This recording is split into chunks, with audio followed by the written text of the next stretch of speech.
चलिए आज का टॉपिक है आपका EEPROM IC MCU display section LED integration buzzer और कीपैड सेक्शन और बाकी सारे सेक्शन कवर हो चुके हैं।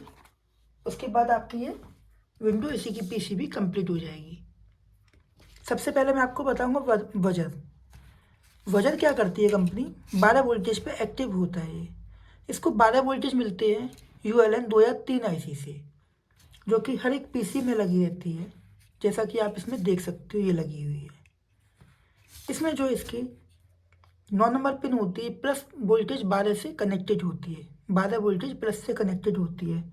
तो कंपनी क्या करती है, जो ये बजर होता है इसको 12 वोल्टेज ULN IC के माध्यम से ही दे देती है। फिर ज़रूरत पड़ती है इसको ग्राउंड की एक्टिव होने के लिए। पर ग्राउंड डायरेक्ट तो दिया नहीं जा सकता है। कंपनी क्या करती है, अब MCU से कनेक्ट तो करना है, क्योंकि जब हम कीपैड सेक्शन का बटन दबाएंगे ये वाला, तभी बजर हमारा बजे। इससे अंदर तो कंटिन्यूस तो नहीं बजता रहे ना। तो कंपनी क्या करती है, जब हम रिमोट से कोई फंक्शन बटन दबाते हैं तो MCU कमांड देता है ULN 2 या 3 IC को। जब ULN 2 या 3 IC को MCU कमांड देता है तो इसकी 2-3 नंबर पिन पे मान के चलिए इसने कमांड दी, तो जस्ट इसकी अपोजिट वाली पिन वो क्या करेगी, वोल्टेज को ग्राउंड कर देगी। जब तक MCU यहाँ से माइक्रो कंट्रोलर यूनिट इस IC को कमांड नहीं देगा तो यहाँ पे स्टेबल में क्या रहेंगे, 12 वोल्टेज, क्योंकि बजर को एक तरफ से 12 वोल्टेज मिल ही रहे हैं। अब दूसरी ULN IC जो होती है वो भी इसको कंटिन्यूस 12 वोल्टेज देती जाएगी। जब तक MCU कमांड नहीं देगा तब तक इसे 12 वोल्टेज कंटिन्यूस मिलेंगे दोनों लाइनों से। तो MCU क्या करता है, इसको कमांड दे देता है ULN 2 या 3 IC को। जब MCU 2 या 3 IC को कमांड दे देता है तो यहाँ पे वोल्टेज की जगह क्या आ जाते हैं, ग्राउंड वोल्टेज, -Q वोल्टेज। तो बजर क्या होता है, बीप की आवाज़ देना चालू कर देता है। जब हम रिमोट से कमांड देते हैं तो बजर हमारा बजने चालू कर देता है। ठीक है, अब मैं आपको इसकी टेस्टिंग दिखा देता हूँ। सबसे पहले मेरा ये बजर है, देख सकते हो आप बजर की दोनों प्लग्स ये रही। इसमें ये वाली देख सकते हो आप, ये वाला लेग मैं आपको थोड़ा पास से दिखाता हूँ। ये वाला आप देख सकते हो कहाँ से आ रहा है, ये सारे रिले को सप्लाई देते हुए यहाँ पे आया, जहाँ से जंप मार के ये रहा, ये हमारा फिल्टर कैपेसिटर के पॉजिटिव पे आया है, मतलब 12 वोल्टेज के फिल्टर कैपेसिटर पे। ठीक है, अब इसे जो इसे ग्राउंड वोल्टेज चाहिए होती है, क्योंकि MCU इसे कनेक्ट कर रहा है बाइपोलर 2 या 3 IC के माध्यम से, तो इसे ग्राउंड चाहिए होता है 2 या 3 IC से। ठीक है, अब 2 या 3 IC से कैसे ग्राउंड देती है, जैसा कि आप देख सकते हो मैं दिखाया था, ये रहा, ये इसकी रही है लाइन, देख सकते हो आप इसके ट्रैक, ये रहा। ठीक है, इसने जब मारा यहाँ पे, ये गया है 3 नंबर पे, सॉरी यहाँ पे गया है, ये रहा 14 नंबर है पिन पे। आप देख सकते हो 14 नंबर पिन पे ULN 2 या 3 IC लगी हुई है।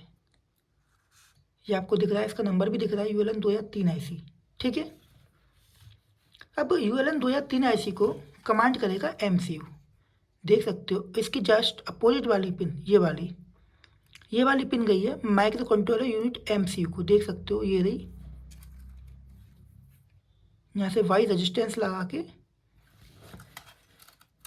इसमें जो डिस्प्ले सेक्शन में हमारा इसका MCU लगा रहता है, माइक्रो कंट्रोलर यूनिट इसमें आई हुई है। ठीक है, ये आपका बजर सेक्शन कंप्लीट। अब लगा है micro controller unit MCU।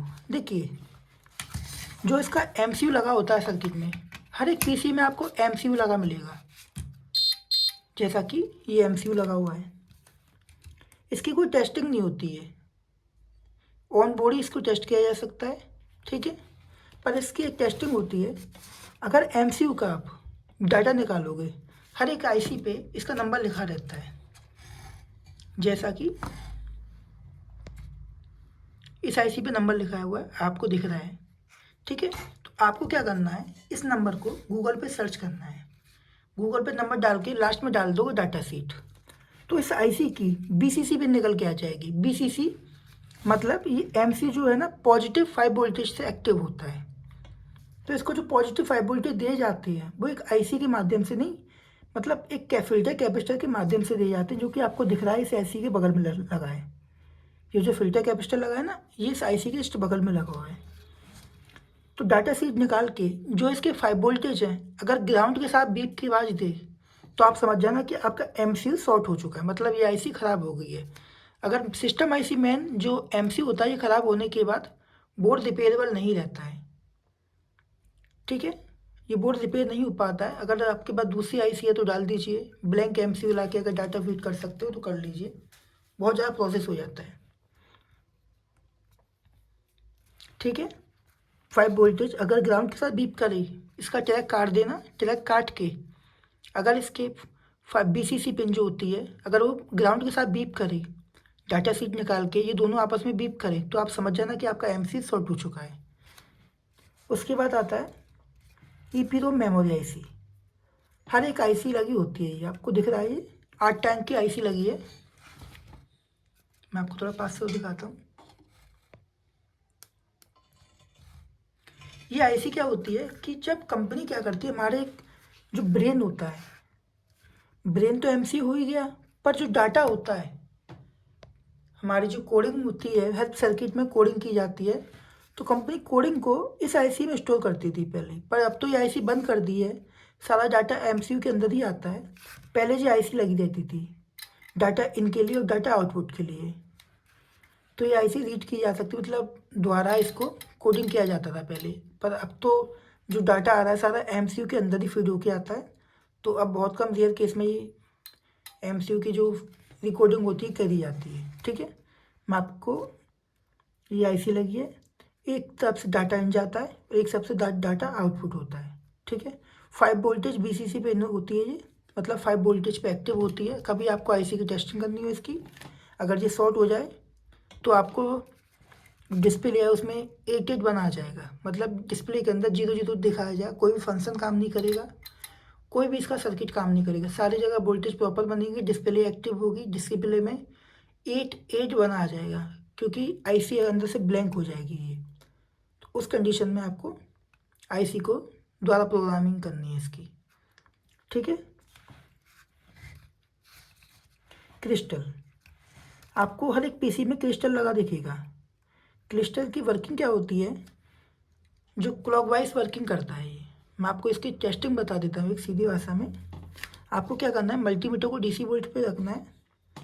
Crystal की ऐसे टेस्टिंग की जाती है, आपको सबसे पहले अपनी एक प्रोब को ग्राउंड के साथ अटैच करना है, ठीक है।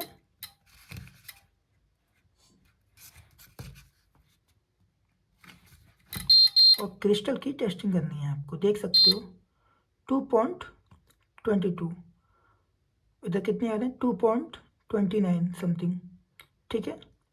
मतलब क्रिस्टल की जो एक पिन होती है हमारी, वो माइक्रो कंट्रोल यूनिट में जाती है और दूसरी पिन निकल के एक पिन मतलब 5 वोल्टेज से अटैच होती है माइक्रो कंट्रोलर की तरफ से, ठीक है।